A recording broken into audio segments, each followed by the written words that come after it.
Hey, how's it going today, my friends? Much love. It's Daniel. Today we're out here on top of a mesa and we came to do a site check on a fascinating site, and I've been wanting to come back to this place. I came here probably 3 years ago, brought my family, brought my children.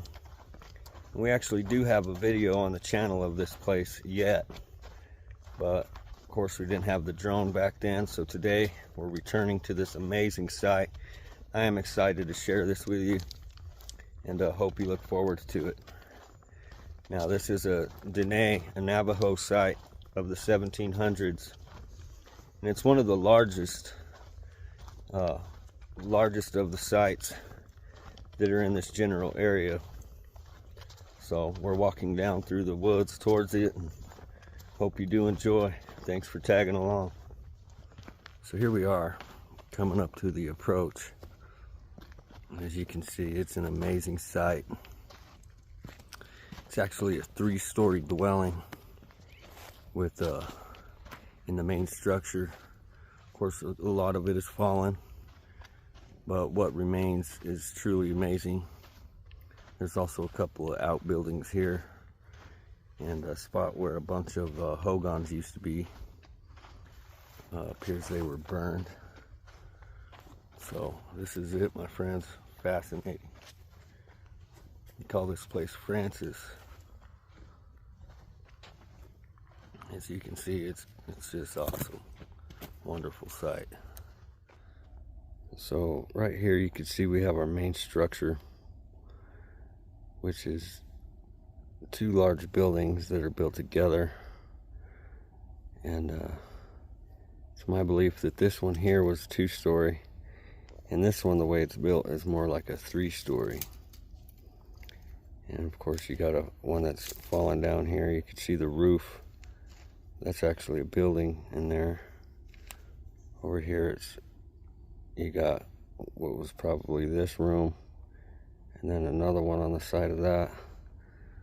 Over here we got this building. This one's certainly awesome. Of course, if you come around down this way, you can see there's a door.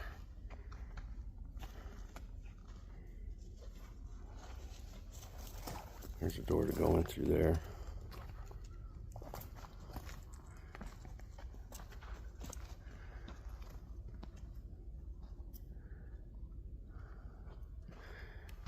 And as we come around, the other side of it's kind of torn down.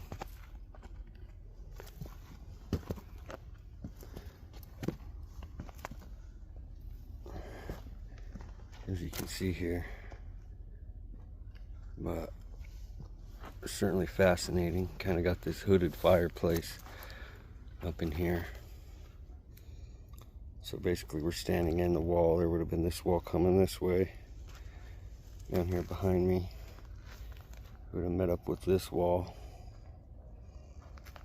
And then of course, fascinating structures. You got these ponderosa pines.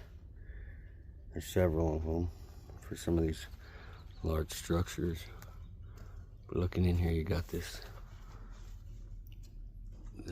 hooded fireplace here. Of course, you got well-preserved walls on several of these structures.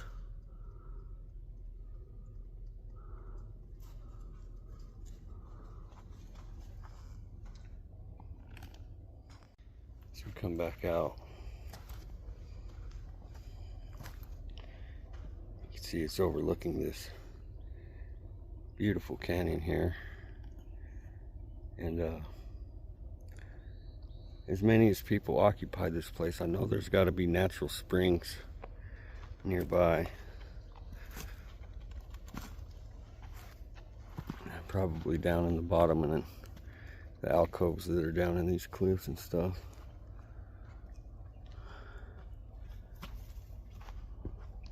As you can see, this is a pretty large little fortress, little complex here.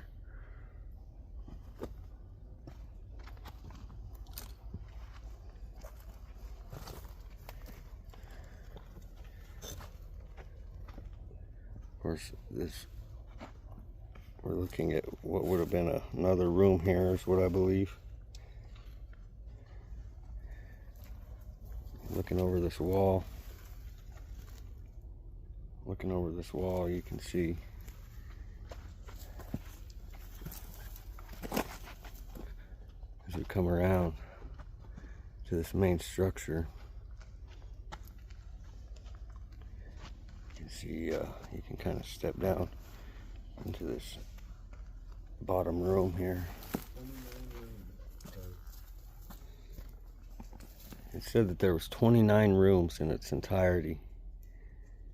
So you can see this is a roof here, kind of level with what would have been another roof, and then a 2-story dwelling. And then this one here is actually 3 stories, as you'll see. As we look down, you can see this one's kind of got this little, small little, what could have been a storage space back there. And of course that little thing right there, I'm not certain if that's another storage space of some kind. And then this may be perhaps a fireplace, but one thing I noticed is there's not a lot of soot in there. So I'm not sure it was an actual fireplace.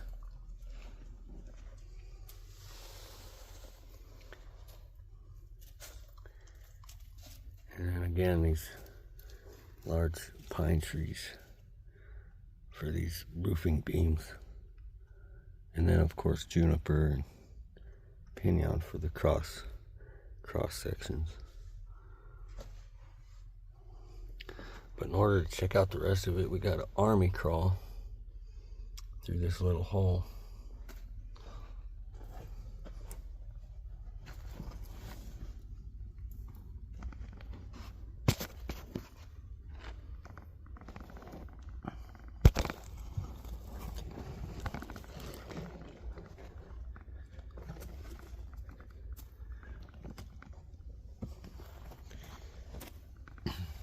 Okay, so we crawl through the hole. You can see there's some pottery sherds there, really small ones. But as we come in here, you can see we're in the main structure. Right there above sky level, you can see what looks like, I believe, could have been another flooring. And then we got most of the second story has fallen in to the bottom. And of course you got them loopholes so you could look out to see anybody coming. As we turn, you can see this main structure with the 2 stories there. But there's actually, underneath Skylo, there's a room down under there.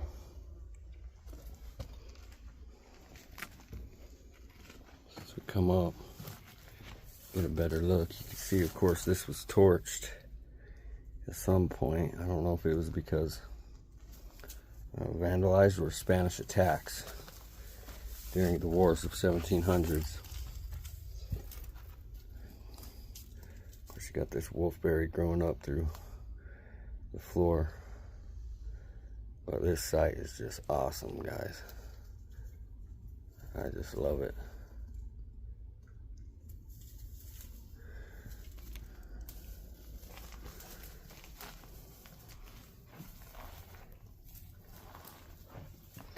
So as you can see, there's this large piece of pine lumber here, but on the floor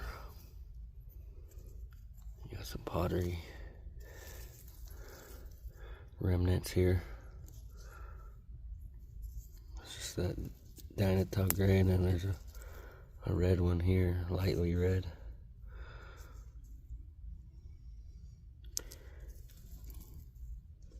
Couple of pieces here anyway.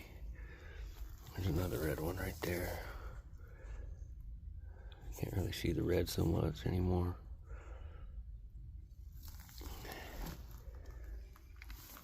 And And then, of course, the main structure. Okay, so coming into the structure here, you can see, of course, there's been lots of people in here going back to the, well, of course, 1933. I see a lot from the 20s. There's one there from July 46. So like 78 years or something. 2006. Of course, it's unfortunate that people choose to do this. 1954. Anyway, there's lots of names and stuff carved in, and unfortunately, they're also carved along the walls. As you can see, there's a lot of soot in here, so it's quite likely there was a lot of either fires, but it also could be water seepage. But generally the walls are still greatly intact. They still got the mortar covering the stones. And what I love about this is in the floor, you can see we're looking out the main door here into the room we were just in. But what you got right down here is it's a small space. So what I'm thinking this was perhaps a storage, because it's not very big. And perhaps it was either a storage or maybe a baby crib. You can see there's a hoof right there. Looks like a deer hoof. I bet you some kind of predator, bobcat, mountain lion dragged him a deer in here, and ate his supper. It's in that little storage bin. Crazy. Or something after that fashion. But as we look across the room, you can see there's another one. You can see a lot of people come in here. This place gets a lot of visitors. That's why we like to check on these places, because ain't nothing wrong with people visiting, but now and again you get them visitors that like to leave trash and stuff and carve their names. Here you can see wonderfully preserved fingerprints on the walls here. But here, this one's more of like a room. As you look down in this one, it's certainly more of a room.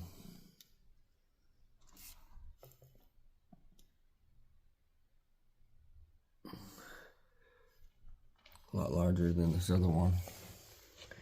And in my opinion, it's probably storage. Look in the floor, there's pottery.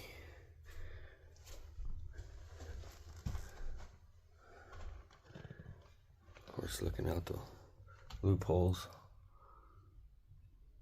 you can kind of see out onto the top of the mesa here. And then on this one, you can kind of see out into the canyon and across the canyon. You can see there's another room here. So the tallest one that you can see from the outside, this is going into it. And carefully come through this door without touching anything. And again, the same thing, you got these large pine cross members here, these beams. And then looking across, I'm not sure that the access to the top was actually through here, or if there was a ladder from the outside. But again, you got some more loopholes, windows, one on each side.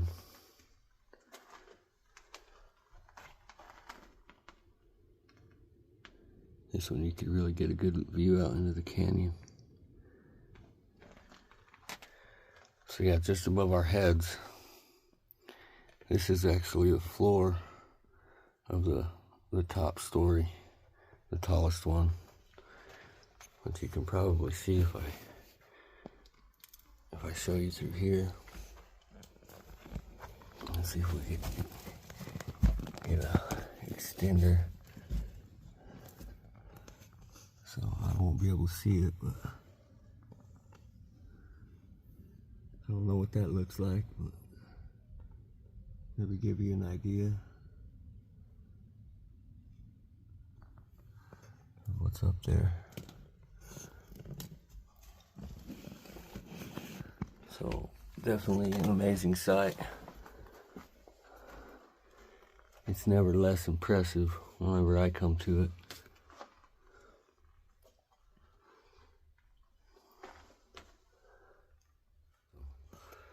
I'll make my way back out, and we'll share with you the rest of what's out here. As we peek out the door,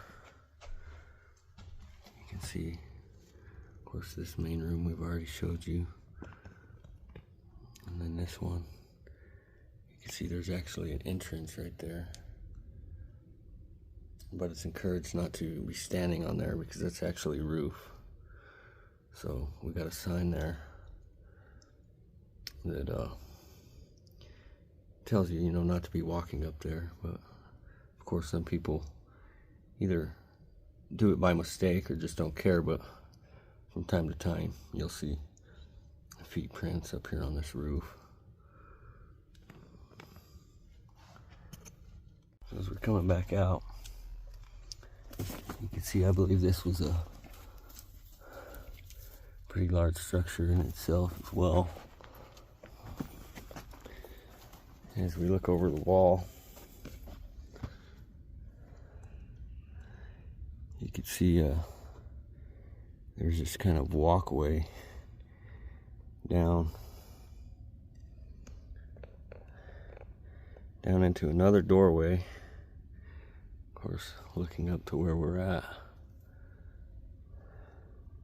That's what we were just sharing with you, is the inside of this. But down in there's another doorway. It goes into another structure. And then back on the other side of this wall, there's some remnants of some old structures that are just walls now, basically. We'll go have a look at that.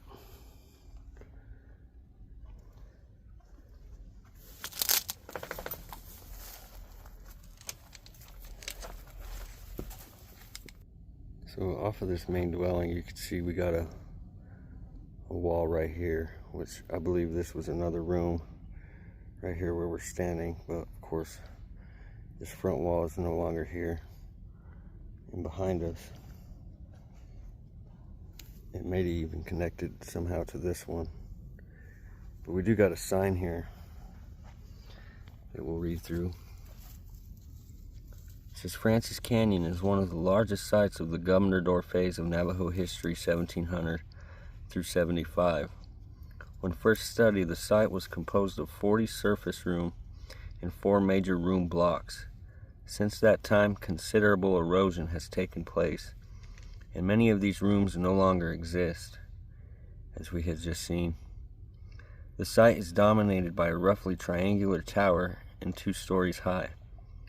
3-ring dates indicate the site was constructed between 1716 and 1742.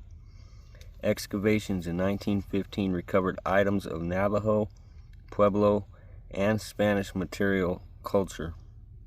Francis Canyon Ruin was nominated to the National Register of Historical Places in 1975. The site was stabilized by BLM Stabilization Team in 1975.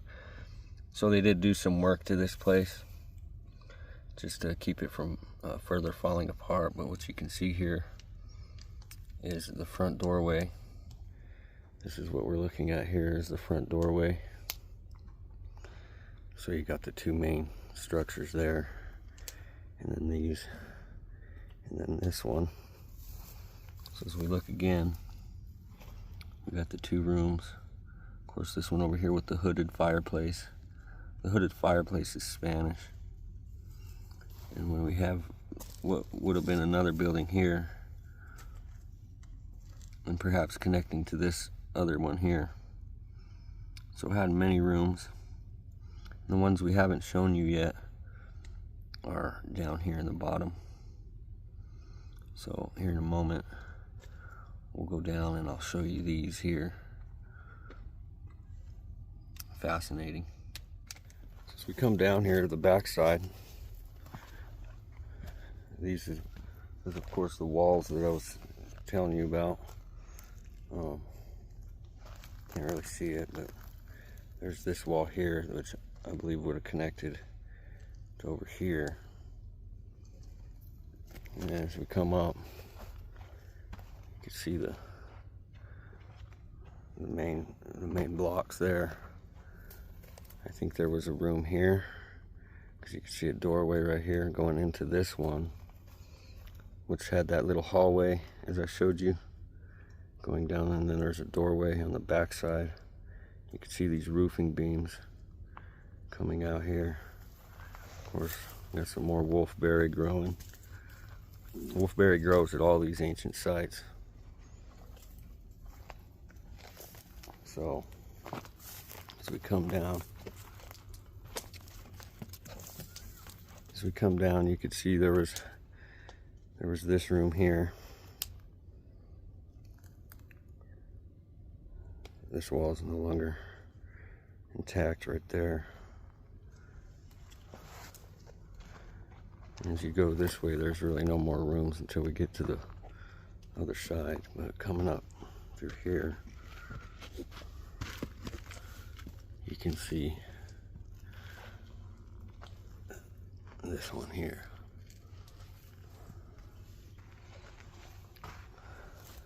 That's the doorway coming from the other side where that little hallway was. Of course, as we see, tree ring gates. See, this little stabilizer has been put in place to keep that roof. Looks like that beam was starting to bend pretty good. There's the doorway, so there's a lot of fill in here.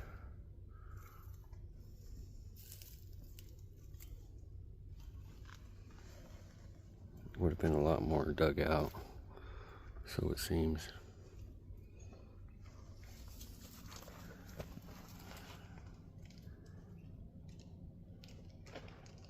You probably couldn't tell through the video, but that's a big wall. That is a lot of work. That thing probably stands 12, 14 feet high, 2 stories tall. It's huge.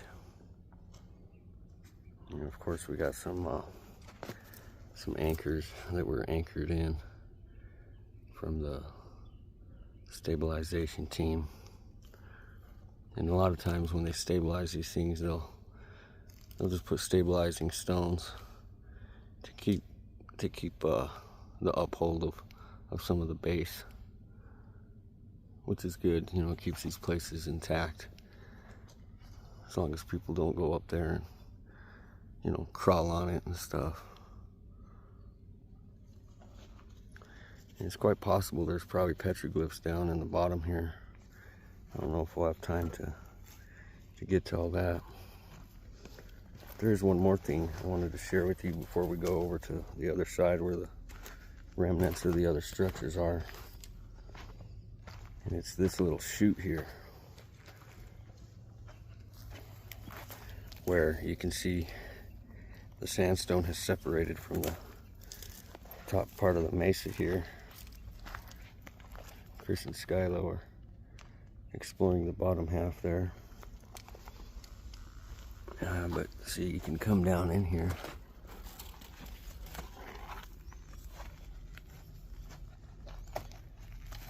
And of course we got an old beam right there. But as we get down in here, you can see it's like a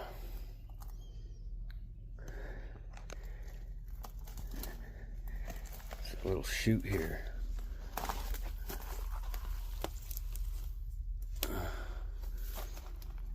And it's quite fascinating because you got walls on both sides. There's no evidence of it, but you know, they could have put a roof over the top of this and you would have a lot more structure as well. But basically you could go through here and come out the other end, which is really cool. You can see where there's kind of a hole in the rock right there. And what I found interesting is that there's no petroglyphs in here, which to me is a surprise because, you know, being this close to the dwelling, you would assume that there'd be some kind of petroglyphs within these walls. As you come to the other side, you can see there's some mullein growing here. Mullein is good to make cough medicines with, and also for earaches. And it also grows a stalk that is pretty tasty as well. Tastes like asparagus. I'll have to do a video on mullein. So got 2 mullein plants coming up. That's awesome. And here you can see a dried up mullein stalk actually. This here is a dried up mullein stalk. It's also said that mullein, kind of funny, but apparently makes good toilet paper. I couldn't testify to that myself, but I've been told that by other people, and I've also read about it. So look it up, mullein. It's good stuff. It's a good edible plant. Grows real thick in places where fires have swept through. So as we pop out the other side, you can see we're overlooking a 20-foot drop. That 20 foot down to the bottom there. Chris is exploring back there.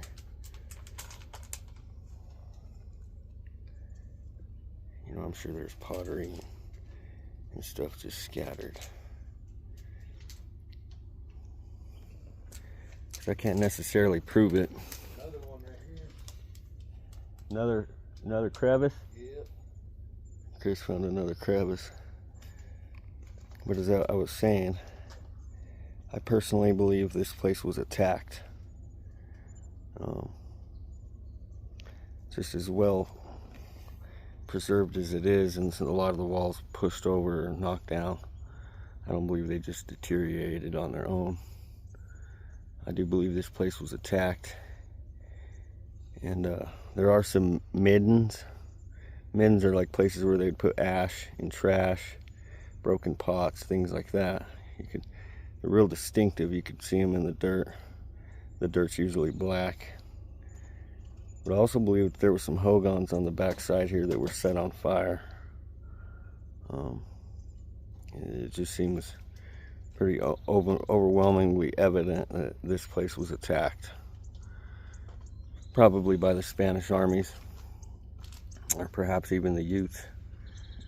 But nevertheless, let's go over here and see what Chris has got going on. Come up.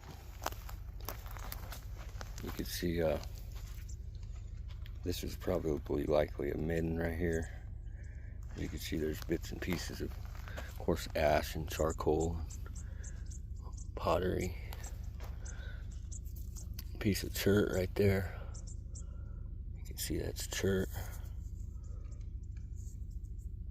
And now more pottery remnants. So I think this in itself was a midden, excuse me.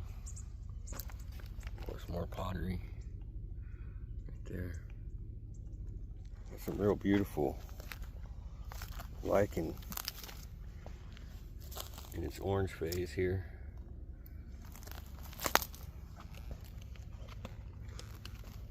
Oh yeah, that's cool. Would have been a good hiding place during an attack. That is quite interesting. I think we might have to walk through that.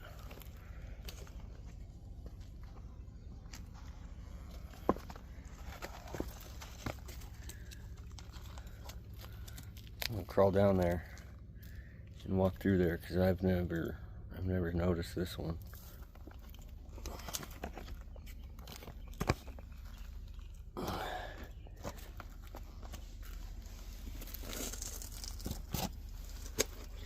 That rock, I don't know, it just looks loose to me. I don't know. Put my confidence in that.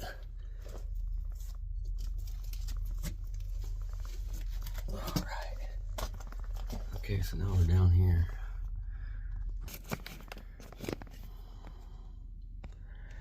We're in this other chute.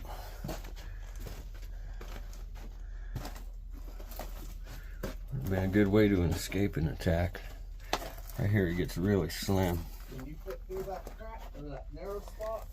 I don't know, it's pretty slim. I can probably crawl through it.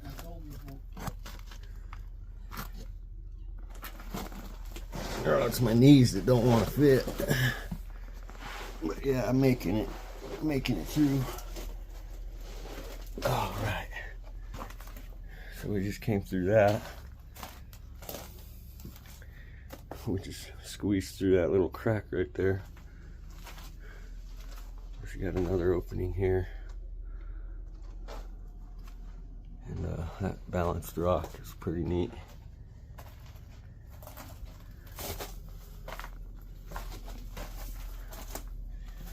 Looks like it's just a pretty good way to escape this area if you ever needed to, I guess, back in the day. Down into the canyon bottom.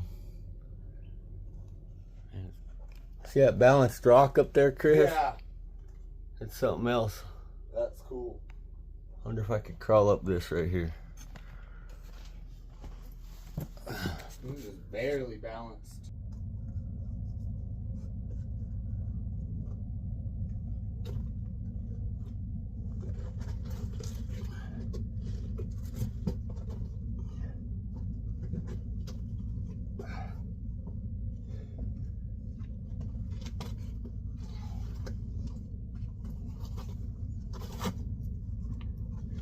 We made it back up, and this is that balance rock, and it is literally barely hanging on. I wouldn't dare try and walk across it. Looking down to where we were.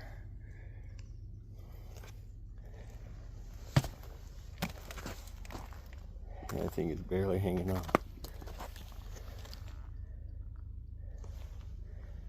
There's another piece of chute right here.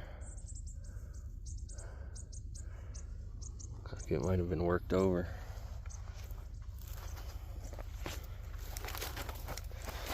So now we're coming up from where those chutes are, and over to here where I believe those hogans were torched.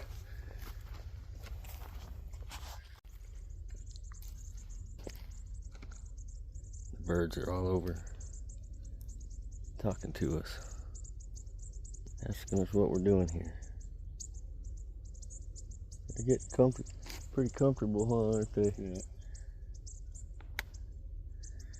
But anyway, you can see our main structures here.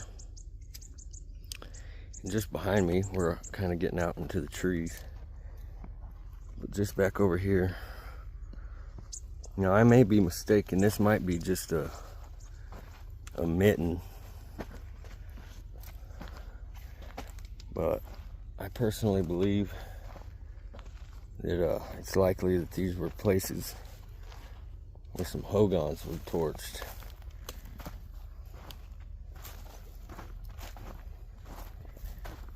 Because when you get over here, of course I know down there were some middens, because it wouldn't be the place to have a hogan. However, here in the flats would be a great place to keep your hogans. Wooden structures, and you can just see the ground is just full of ash. And of course there's pottery all through it. You can see there's a red piece, just small pottery shards everywhere. Monostones, old pieces of chute. Here you could really see where this elk or whatever stepped here. You could just see the ash in the dirt. Yeah, there's certainly elk that run out here. This is all ashy ground. Again, here it's just full of ash. And of course, pottery. You got pottery laying around everywhere. There's a monostone right there. All over this whole area, there's nothing but ash. But it could have been a midden, being it's, you know, farther away from your main dwellings. If we walk around the side here, you can see there's a wall that goes right here to a corner, and then you got another wall that comes over here to a center wall, and then another wall right here. So it's at least a two rooms. In its completion, this complex consisted of an estimated 23 ground floor rooms, 12 second-story rooms, 3 third-story rooms, 2 hogans, activity areas, rock art, forked pole hogans, sweat lodges, and also basins used for grinding corn surrounding the site. The 4-story tower, now only 3 stories, is the central structure to the site and the most distinctive one at the site. In addition, several rooms have storage bins, loopholes, looming fits, peg holes, and Spanish-style hooded fireplaces. Supports for weaving looms were also found. The site was first excavated by Earl Morris in 1915. Morris also excavated the Aztec ruins among other sites. Among the artifacts, he recovered a fragment of a 17th century wheel lock rifle from this site.